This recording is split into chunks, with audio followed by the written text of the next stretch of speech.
Hello दोस्तों, आज का जो कहानी है, स्टोरी है भगवान के और उनके एक सच्चे भक्त के। ये कहानी सुनने के बाद आप ऊपर वाले को दोष देना छोड़ देंगे। तो कहानी की शुरुआत करते हैं। तो ये जो भक्त होता है भगवान के पास मंदिर जाकर हर रोज पूजा किया करता है। और इसी तरह एक दिन भगवान जी से रिक्वेस्ट करने लगे कि महाराज आप बाहर का भ्रमण करके आइए, यानी कि बाहर घूम कर आइए, देखिए कहाँ क्या चल रहा है, कौन सुखी है कौन दुखी है, ये सब देख के आइए और मैं आपकी जगह खड़ा होता हूँ। मुझे बस एक दिन के लिए आप आज्ञा दीजिए, आपकी जगह पर खड़ा होने दीजिए। मैं देखना चाहता हूँ कौन क्या बोलते हैं, क्या मांगते हैं, और आप जो है मेरी जगह आप बाहर घूम कर आइए और देखिए कहाँ क्या होता है। तो भगवान जी बोलने लगे कि ठीक है भक्त, लेकिन एक रिक्वेस्ट है तुमसे। अगर तुम यहाँ खड़ा होकर सब कुछ बिना बोले देख सकते हो, बिना कुछ किए देख सकते हो, तो ही इसी शर्त पर तुमको यहाँ रहने की अनुमति दे सकता हूँ मैं। कुछ भी हो जाए, कोई कुछ भी बोले, तुम्हें कुछ नहीं बोलना है, सिर्फ तुम्हें सुनना है। तो देखो, तुम्हें कुछ नहीं बोलना है क्योंकि मेरा सब कुछ हर किसी के लिए प्लान बना हुआ है। वो भक्त बोला कि ठीक है भगवान जी, आप जाइए बेफिक्र, मैं कुछ नहीं बोलूँगा, सिर्फ मैं खड़ा होकर देखूंगा कौन क्या बोलते हैं। और भगवान जी चले गए बाहर। तो इसी तरह लोग आते रहे। कुछ देर बाद एक व्यापारी आया और प्रार्थना करने लगा कि भगवान आपका बहुत बहुत शुक्रिया, कारोबार जो है मेरा अच्छा चल रहा है, इसी तरह चलते रहे। प्रार्थना करके जैसे ही वो व्यापारी जो है जाने के लिए पीछे की तरफ मुड़ा, उसके पॉकेट से पर्स जो है गिर जाता है। उसके बाद एक गरीब आदमी आता है और भगवान जी से प्रार्थना करने लगता है कि भगवान, मैं 2 दिन से कुछ खाया पिया नहीं हूँ, मेरा परिवार भी भूखा है, कुछ व्यवस्था कर दीजिए, कुछ इंतजाम कर दीजिए ताकि मुझे कुछ खाने मिल जाए और कुछ ले जा सकूं।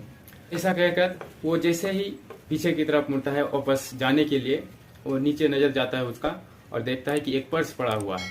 वो पर्स उठाता है, फिर पर्स खोल कर देखता है तो उसमें कुछ पैसे रखे हुए हैं। वो गरीब आदमी जो है खुश हो जाता है और फिर से धन्यवाद देता है भगवान जी को और फिर वहां से चला जाता है। इसके जाने के बाद तुरंत बाद एक नाविक आता है जो नाव चलाता है समुद्र में। वो नाविक आता है और प्रार्थना करता है कि भगवान जी, मैं 15 दिन के लिए समुद्र में जा रहा हूँ मछलियाँ पकड़ने के लिए, तो आप मेरी रक्षा करना, मेरी परिवार की रक्षा करना, कुछ अनहोनी ना हो जाए, कुछ घटना ना घट जाए।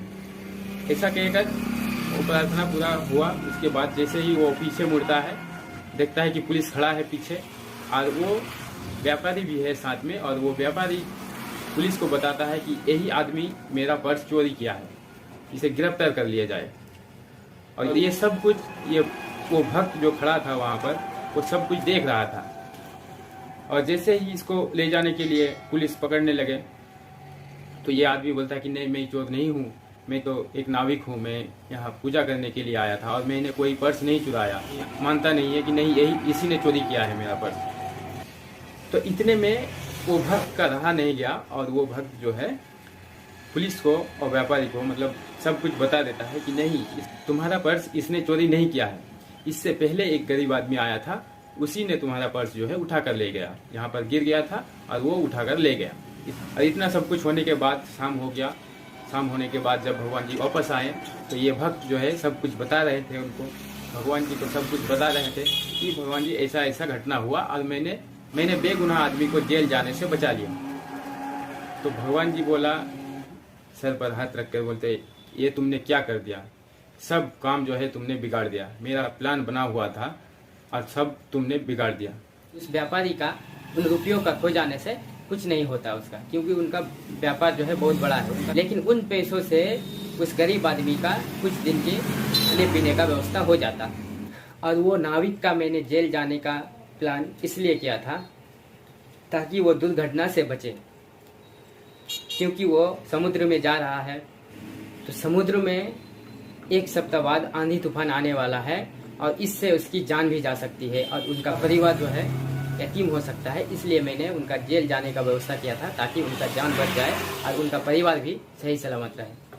तो इतना सब कुछ मैंने प्लान करके रखा था, लेकिन तुमने सारा काम बिगाड़ दिया। तो दोस्तों, इस कहानी से हमें क्या सीखने को मिलता है कि हमारे ज़िंदगी में जो कुछ हो रहा होता है तो हम लोग प्लान करते हैं किसी और चीज़ के लिए कि इतना सारा कुछ हो जाएगा या फिर मैं वहाँ पर जाऊँगा। जो काम है वो करने के लिए, लेकिन वो काम जो है नहीं हो पाता है, उसके उल्टा हो जाता है। तो इन सब के पीछे ऊपर वाले का सब कुछ प्लान किया हुआ रहता है। शायद छोटा दुर्घटना इसलिए हो जाता है ताकि बड़ा दुर्घटना से बच सके, या फिर छोटा नुकसान इसलिए हो जाता है ताकि आप बड़ा नुकसान से बच सके। तो दोस्तों, अपनी ज़िंदगी में कुछ भी हो रहा है तो आप ऊपर वाले पर भरोसा कीजिए, और जो कुछ होता है अच्छे के लिए होता है। वीडियो अगर अच्छा लगा है तो लाइक कर दीजिएगा। फिर मिलते हैं।